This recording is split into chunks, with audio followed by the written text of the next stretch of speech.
नमस्कार दोस्तों, welcome to our channel बाजार गेटमैन। अगर इस चैनल पे पहली बार आए हो तो चैनल को सब्सक्राइब करो, बेल आइकन को प्रेस करो रेगुलर अपडेट के लिए, क्योंकि हमें बहुत जल्दी 5K फैमिली में पहुंचना है। तुरंत सब्सक्राइब करो, बेल आइकन को प्रेस करो। एंड आज जो दिन भर मुझे जो सवाल पूछा गया है वो स्टील अथॉरिटी ऑफ इंडिया के बारे में पूछा गया है। सर, इसमें इतना गिरावट क्यों? क्या ये जो ओ एफ एस आया है ये क्या बैड था? ये क्या बैड न्यूज है? ये न्यूज असली में होता क्या है? चीज़ को समझना है। देखो, बहुत सारे लोगों को पता नहीं होता है।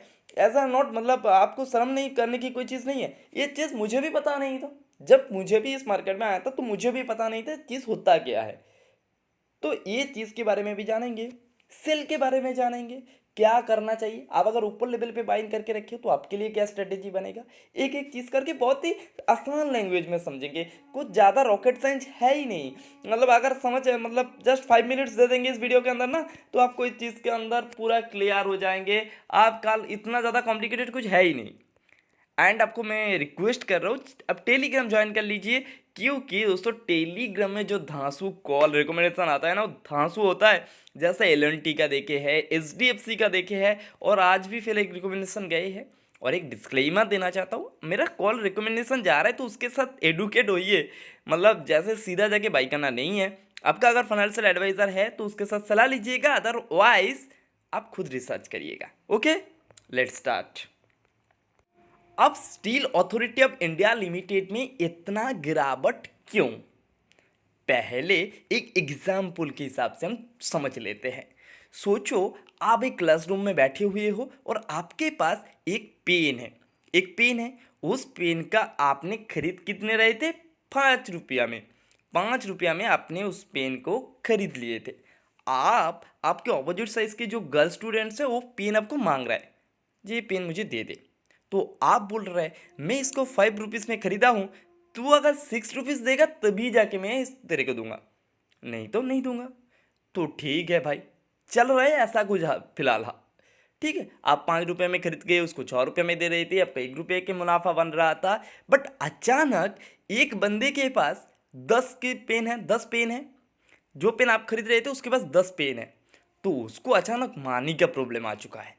तो वो क्या कर रहा है ना, उस गर्ल स्टूडेंट पे जाके बोल रहा है, तो ये 6 रुपीज़ पे खरीद रहा है ना, ये 5 रुपये की भाव का पेन, चल आज तुझे डिस्काउंट में देता हूँ।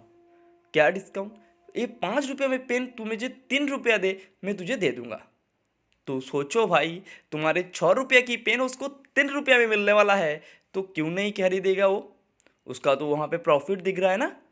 तो वो खरीदने के लिए जा रहा है। तो आपका जो क्लासरूम में सेंटीमेंट क्या हो रहा है, आपका पेन का सेंटीमेंट वो नेगेटिव हो जा रहा है। जब कुछ चीज़ नेगेटिव हो जाता है तब क्या आ जाता है?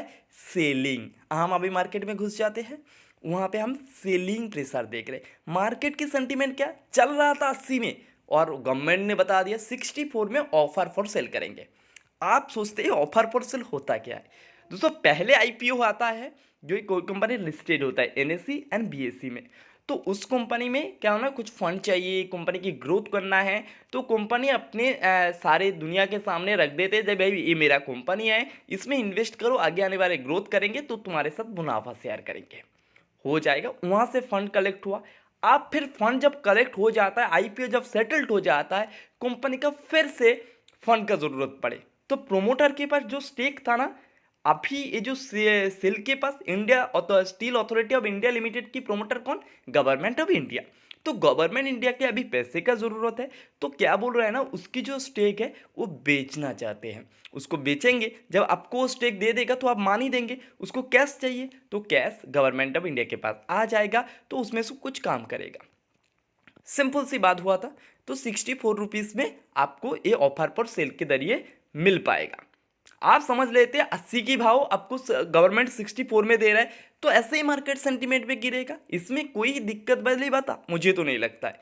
गिरेगा, इसमें गिरना तो बनता है। ठीक है, तो आप क्या करें? देखो, जो ऊपर लेवल पे बाइंग करके रखी थी उसको तो पता नहीं, अगर पता था आपको ऑफर पर सेल आ रहा है नीचे में, तो आपको सेलिंग करना चाहिए था। अगर नहीं किए हो, आप तो छूट गए ना, रेल छूट गए, ट्रेन छूट गए, तो आप क्या करेंगे? नेक्स्ट ट्रेन की इंतज़ार करो। यहाँ पे नेक्स्ट 10 की देखो, स्टील अथॉरिटी ऑफ इंडिया की लिमिटेड की फाइनेंशियल स्ट्रेंथ कंपनी है, इज गुड कंपनी है।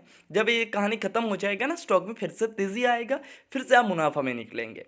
तो आप फिलहाल जो लोग बोल रहे हैं जो हम स्टील अथॉरिटी ऑफ इंडिया को खरीद लेके आ, तो खरीद सकते हो। कहाँ से खरीद सकते हो उसके लिए थोड़ा सा हम चार्ट में जाएंगे और समझ लेंगे।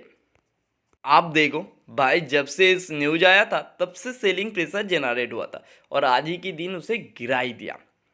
बात करूं अभी फिलहाल मूविंग एवरेज के बारे में, तो सारे मूविंग एवरेज के ऊपर थोड़ा सा नीचे आ गया 2-3 के बारे।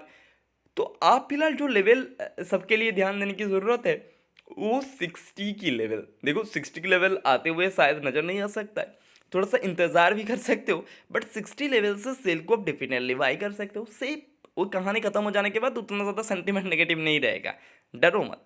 तो 60 की लेवल अगर मिले, 61 62 की लेवल भी मिले तो इसको आप उठा सकते हो। 80 की टारगेट मिल सकता है आपके लिए।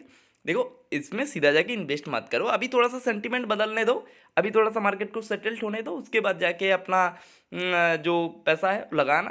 देखो गवर्नमेंट का भी इंडिया की ट्रस्ट है और पीछे गवर्नमेंट इंडिया जब होता है तो हालांकि उसमें मज़ा आता है, ठीक है। तो ऐसे कुछ चीज़ के ऊपर आपको फोकस रखना जरूरी है। कोई कंपनी ऑफर फॉर सेल लेके आ रहा है तो उसके ऊपर लेवल पे अगर आपने बाइंग करके रखे तो उसके वहाँ पे निकल जाना सही लगता है। निचले लेवल से अगर उन्हें ऑफर फॉर सेल के लिए अप्लाई मतलब ऑफर दिए है तो ये चीज़ के ऊपर फोकस रखिए, ये अवेयरनेस के लिए है। अगर बाई सेल करना चाहते हो तो आपको फाइनेंशियल एडवाइजर को पूछ कर लीजिएगा, अदरवाइज नहीं करना। Thank you so much video देखने के लिए। चैनल को सब्सक्राइब करो, 5K पहुंचना है और ये मिशन 5K की है।